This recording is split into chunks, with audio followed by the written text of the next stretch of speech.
عملت لحلمي عملت كثيرا وها قد حصل. We'll leave it there, inshallah. We do have our next very special guest speaker with us here, all the way from somewhere in London, I believe. He is somewhere in London, we believe. He is the founder of Charity Week, the man, the myth, the legend, Dr. Wajid Akhtar, who works full-time at a GP based in London, which is why I assume he lives in London. He's got a special interest in cardiology. He's graduated from St. George's University of London, which is where he established Charity Week many, many years ago. And it has now become a global campaign which raises millions of pounds for orphan and needy children across the world. Most recently, he has also become the vice president of BIMA, which is British Islamic Medical Association, and he has been a prominent figure in leading the COVID response from the Muslim community during this pandemic. I would like to bring on board Dr. Wajid Akhtar. Assalamu alaikum. Wa alaikum assalam. Wa rahmatullahi wa barakatuh, Sheikh. How are you doing? I'm fine, alhamdulillah. I'm no one's Sheikh. If I am, then they have to help. SubhanAllah. Wajid, where are you joining us from tonight? Are you from? Are you sitting in London right now? Technically, just outside Essex. Can't you tell from the accent? I don't know what that means. I'm from the north. I'm from Newcastle, Wajid. I don't know what Essex, where it is. Okay, It's on just the somewhere outskirts of London. It's in the outskirts of London.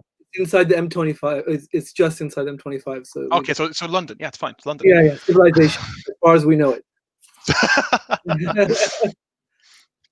Oh yeah. So we'll hand it over to you for this segment, inshallah. Jazakallah khairan. Bismillahirrahmanirrahim.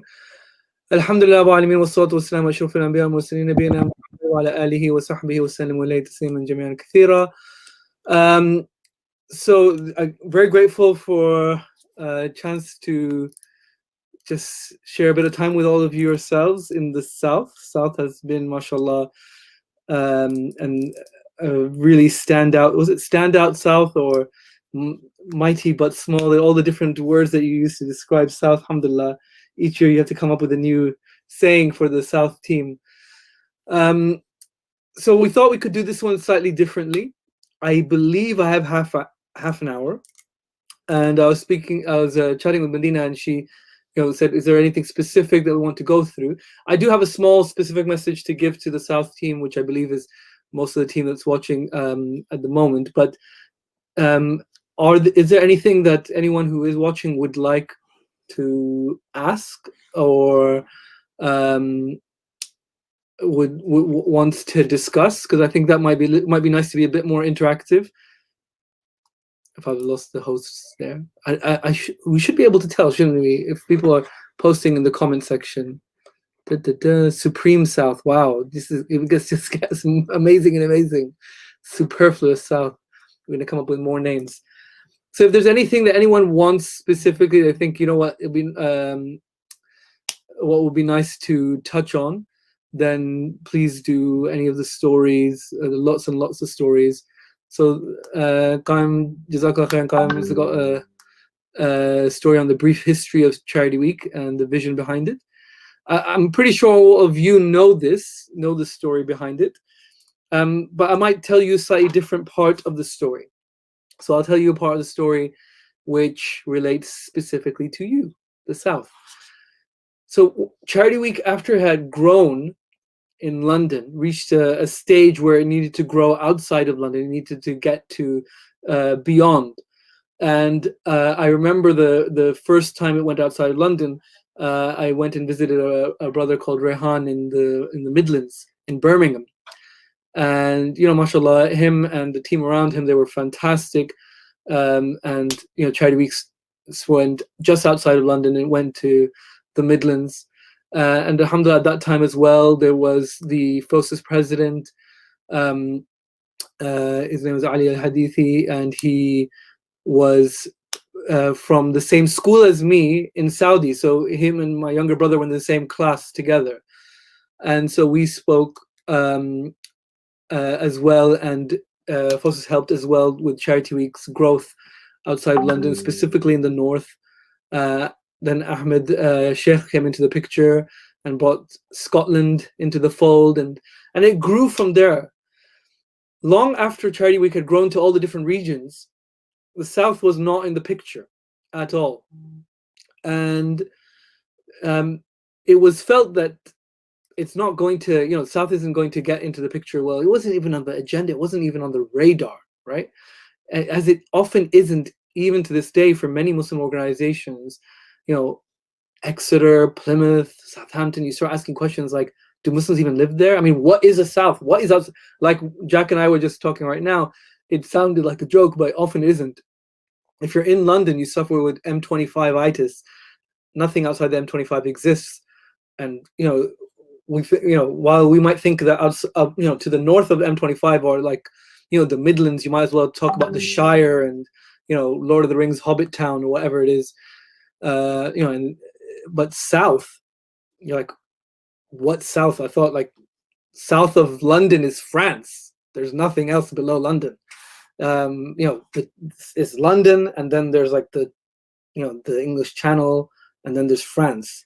Yeah, I know there's like a strip of land there, but what goes on there, who knows? And frankly, who cared? That's the attitude that many people still have, unfortunately, for the South, especially in the Muslim community, where we don't realize the gems that are there. And I'm going to hold up my hand and say that I was one of them. It wasn't something that I was thinking of until a brother, younger brother of one of my friends, my friend's name Mahmoud Asghadi. So he was one of the right at the beginning. He was there with Charity Week in the early years, and his younger brother was the president of the ISOC, one of the ISOCs in Kent, studying pharmacy. And he was like, "Oh, I think we could do it in my uni." And like any true older brother, and I speak as the eldest brother over here, anything that comes out of your younger brother's mouth is basically just blank noise. Like I don't know why they're even bothering to talk. Why do they even bother to try to get across information? Because it's pointless. So Mahmoud probably wasn't paying much attention, and therefore his brother had to come to me because he thought, well, maybe because he's like, I'm not this guy's younger brother, so maybe he'll listen to me. And I was like, well, what can go wrong? Like, good for you. I didn't know Kent. Kent. Wow, Muslims in Kent, amazing. Go for it. Whatever you want to do, go. Let's see what you could do. And mashallah, that brother worked hard. It was a one-person South team, but he didn't give up, and he worked hard. And then after that, after him, we had others who came forward. People from Surrey, people from Southampton, people from other parts of the South. And you guys will know the names of the people in the previous generations. If you start name checking one, you have to name check all of them. But there were so many of them, mashallah. And right at the start, again, it was a case of, look, South, like what? There are like 3 or 4 of you. What are you going to do? Not even 3 or 4 ISOCs, it's like 3 or 4 people. So do your annual dinner with London. But we gave South that respect. We said, we just want to do it with London, and we want to really make you guys feel like, because we want you guys to be part of a bigger atmosphere, and maybe that will encourage others to come. And sure enough, the fact that a group of brothers and sisters from the South came to the London dinner, but because it was it was like big, it was loud, it was as any of you been to Londoners, you could see there's so much energy. They went and they went back to their ISOCs and they're like, guys, we can do this. So they were pumped up, they were motivated.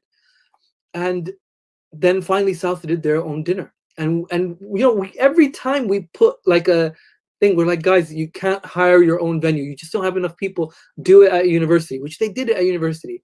But every time, I used to go very often to the South dinners, and I have to tell you, the hospitality was fantastic. It was the little things, and that's what you can tell at the dinner, right? Like the big thing, the big, Hassam, you're getting to me, big things would be handled. That's important, but people will go out of their way for small gifts. Everyone would be clearing up afterwards. The passion, the excitement with that you see in the brothers and sisters, it would be amazing.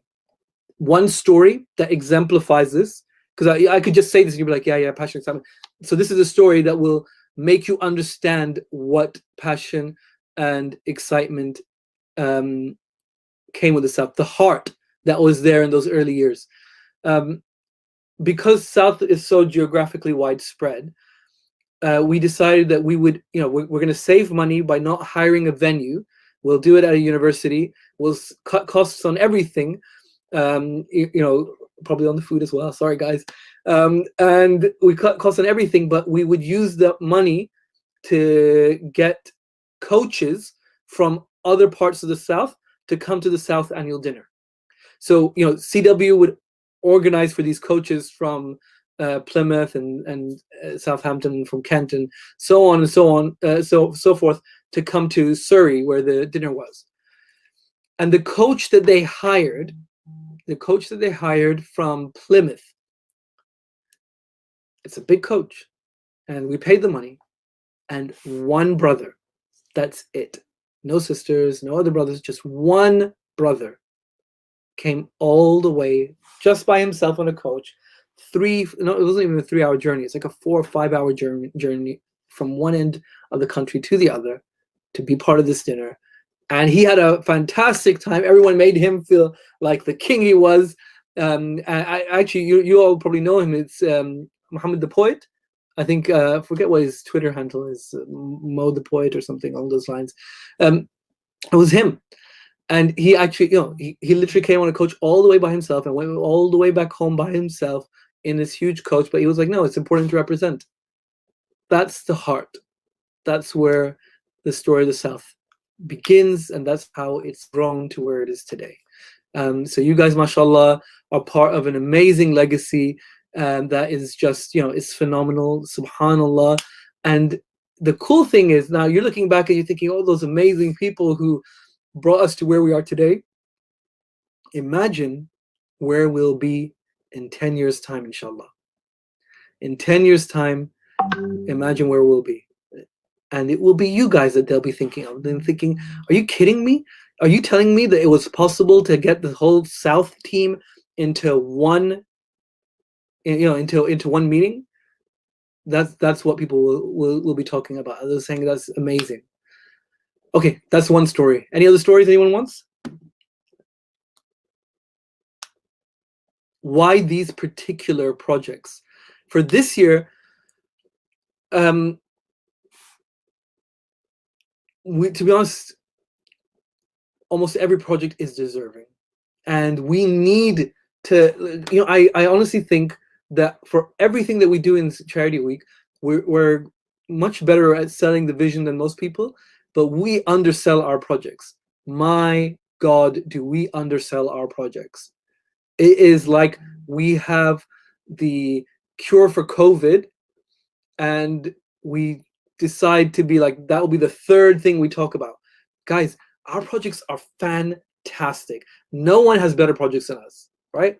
And I'm telling you, we study these projects.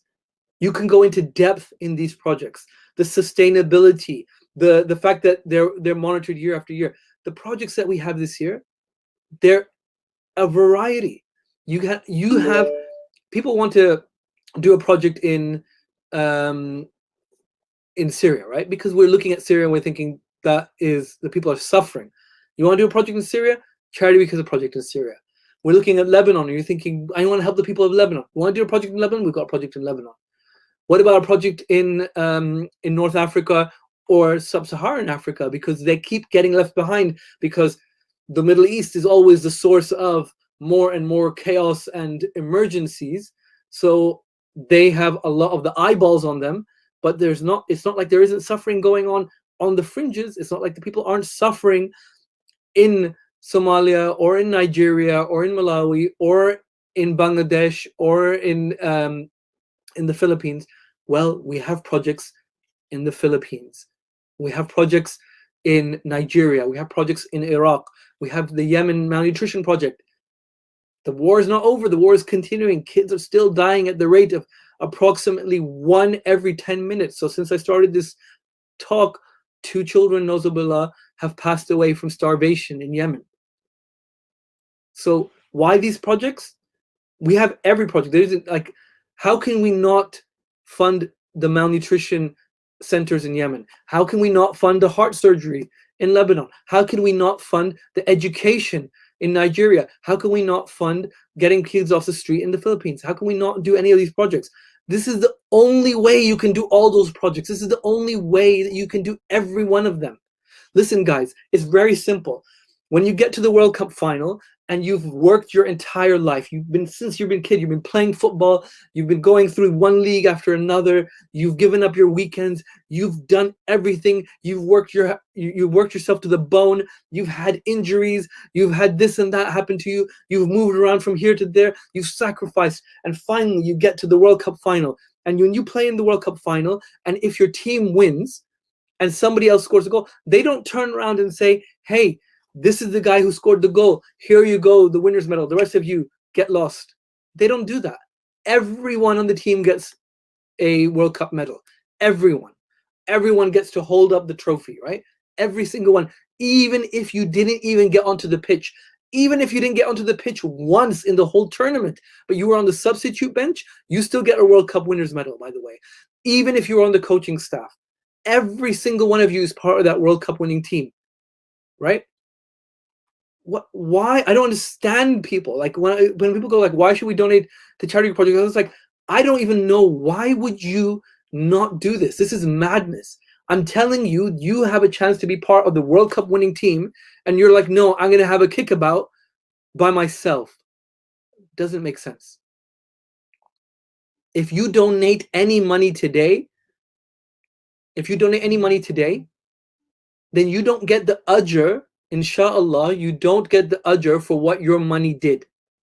You know, in Charity Week, you will never find out what your £5 that you donated. You won't find out where it went to. Did it go to Palestine? Did it go to Somalia? Did it go to Pakistan? You don't know, because it doesn't matter. You have helped create the entire total. That is all you. You're part of the winning team, and nobody asks what part you played in that winning team. You're part of the team. We win together or we lose together. So why wouldn't you donate? This is madness. Save your money and donate. So actually, so everyone in this call has probably donated, and you rinsed yourself out donating for Charity Week. This is not what you need to be doing, donating more. Although if you have something that you're making dua for, tonight's the night, give the money and make dua for that, inshallah. But if you all have a special friend, a relative, a parent, somebody that you hasn't donated, and you love them. If you love them, then you should wish for your brother what you wish for yourself.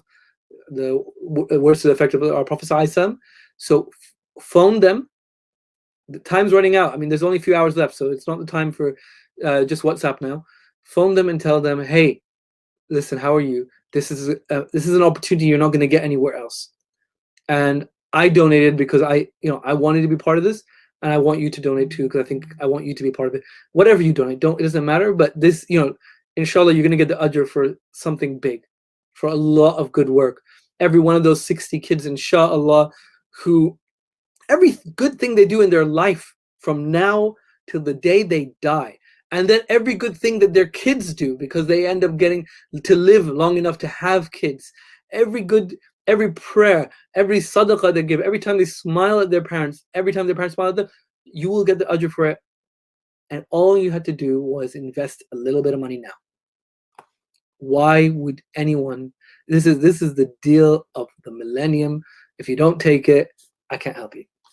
So take it now. And by taking it, I mean contact a loved one and convince them to do it, to donate.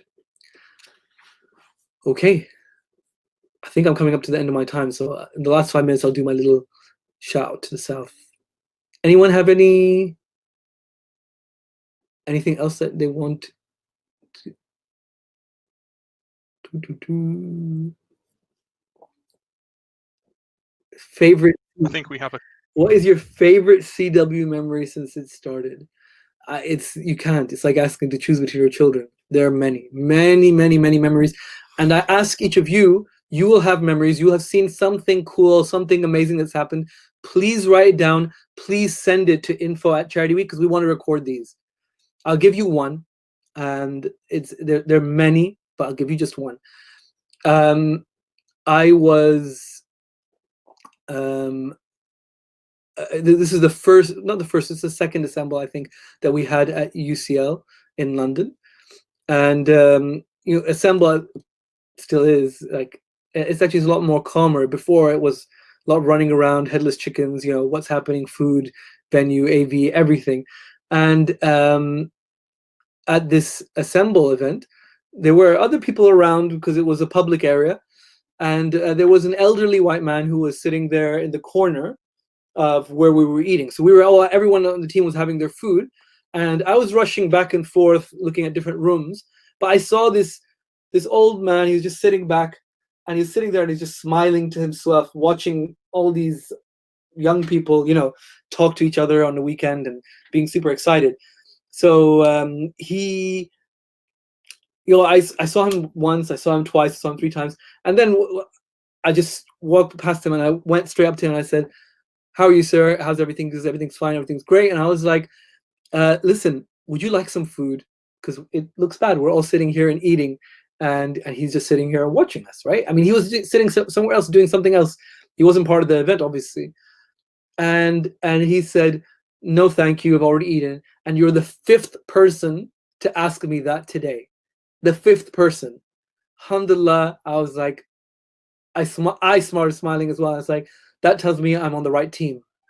Alhamdulillah, that is the Charity Week spirit. Always looking out for other people, even if they're not within your circle of influence, even if they're not within your vicinity, always thinking about everyone else, thinking about others before yourself. That's how you're going to build unity, inshallah. That's how we're going to rebuild this ummah. And Mariam's said when our IAD venue was basically going to blow away, and we had to recreate an entire annual dinner on the go, and that is a story that needs its own that needs its own story. But that was pretty amazing. If anyone who was there, I mean, again, you're turning up to the IAD from all parts of the UK, and some people from outside the UK. And you're turning up to the international dinner in Manchester, and literally as we're driving in, we're getting calls saying, "It's really windy." And I was like, "Yeah, so?" And they're like, "It looks like our venue is going to, blow away." And we're like, "What?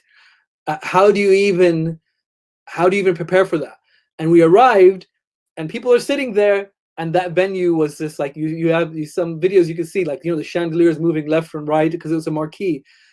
And within seconds, like, again, you will never see this anywhere else. We said, "Right, team, come together." The team came together, and we were like, we need to make a call. Are we going to do this? Are we not? Lots of quick discussion. Cancel this venue and repack everything up, including speakers, book another venue literally while we're speaking, get another venue booked, get the caterer turned over, and turn up to an empty venue where we have to set up chairs, decor, everything, AV, within hours. And it was done. And we had an ID. And that feeling was, again, fantastic. We could talk forever, so apologies for this. Right, I think we're coming to the end of our time slot. Anyone have any other points or questions?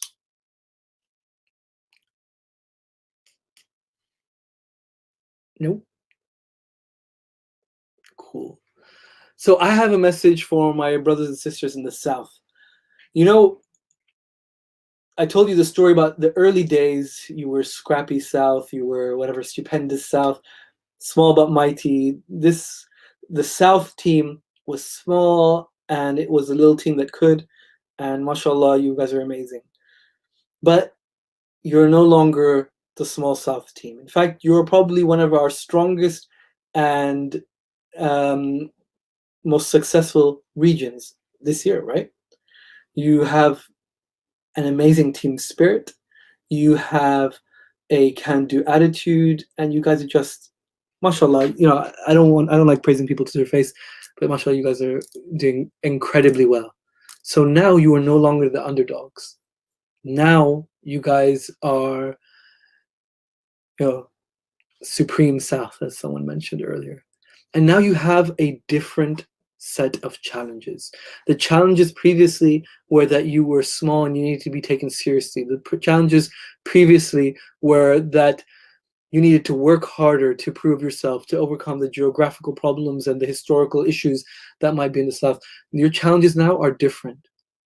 It's a challenge of being on top. It's a challenge of being successful. And it's a more dangerous challenge. It's a challenge that most people don't succeed at. So what's your challenge?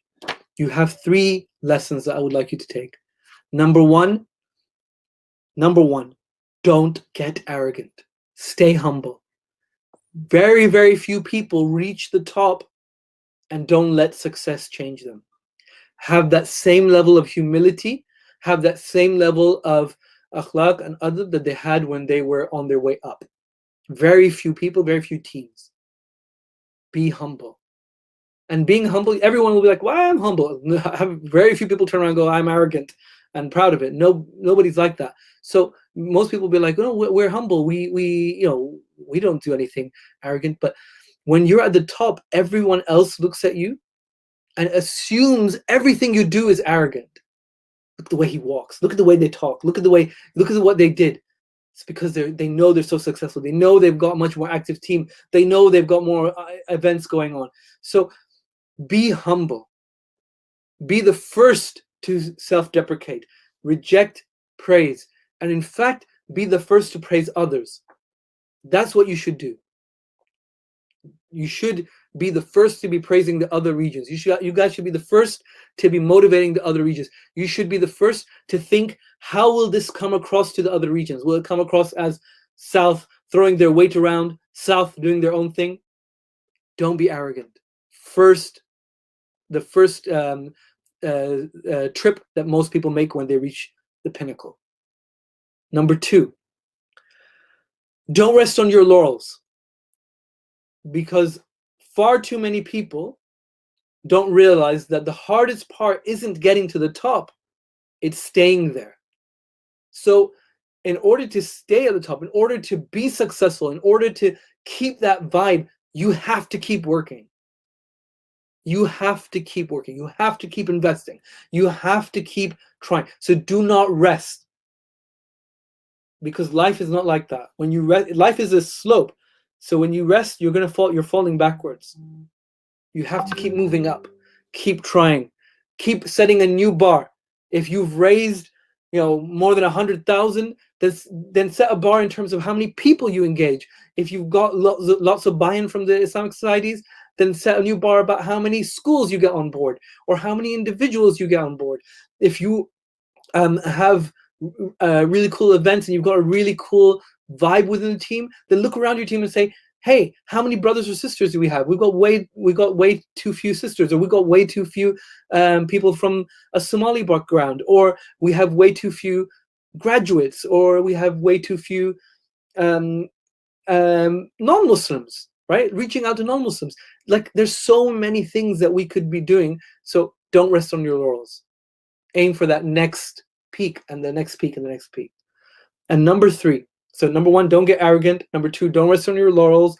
And number 3, help others. The price of being at the top is that you need to reach out and help the others come up to that level and then go higher than you. South reached here today because there was a time when London was running the whole of the UK. London was running marketing, London was running the annual dinners, London was running projects, London was running events, London was doing everything. And they did that for everyone because London had the strength. And there was a time when London was going down that Scotland stepped up. And there was Scots everywhere. There were people asking, like, you a Scottish organization because your GenSec's from Scotland, your national director's from Scotland, the treasurer's from Scotland, finance, everyone's from Scotland. And we're like, that's because Scotland is stepping up. They're strong. They have that golden generation that's going to push forward, inshallah. So in every few years of CW and in history and in the Ummah, there's another generation that steps forward and they hold the flag, right? The flag of unity. They're the strong ones. Allah subhanahu wa ta'ala has given them something in that generation, and it's their responsibility to help everyone else. So if South is strong this year, if South has some special sauce, if South has a secret ingredient, share it. Look around and say, this region could help. We could help them with that. For no reason other than the fact that we are brothers and sisters. This country could use with some, could do something with help. Don't break the normal like trajectories of the communication pathways, but offer help. If you offer help, most people would love you for it. Do your job and people will respect you. Do somebody else's job, help them do their job, and they will love you. So my brothers and sisters in the South team, you guys are amazing. You guys are awesome, mashallah. But and if you're from another region and you're watching this, you guys have your own special qualities. So if I'm on yours, I'll big you up as well. Is that was it air? I'll air you, if that's the correct term. And then, but this, for South, that's your special quality. You guys, mashallah, you started from here. You guys are just a completely different level, mashallah, right now. And I want to see you guys grow. I want to see you guys expand. I want to see you guys, I don't want this to be the pinnacle of your success. I want this to be just the beginning, inshallah. Jazakallah khairan. Please do, make dua for each other. A team that prays together stays together. And reach out. This one other tip is, like I give you a tip for the donations, like reach out to someone who didn't donate and tell them why you want them to donate for their own good, for their akhirah, etc., etc. Even if it's £1, you want them to be part of the winning team. Reach out to some of the other regions and say something nice to them and see if you can help them. Each one of you reach out to another region and just tell them what it was, what is about them that made, that makes you proud to be on the same team as them, or what makes you appreciate them. It will make such a difference to so many people. If you phone them, it's even better. If you leave a voice message, like a voice note that they can pass around, it's even better. Jazakallah khairan, everyone. Apologies, I went over time.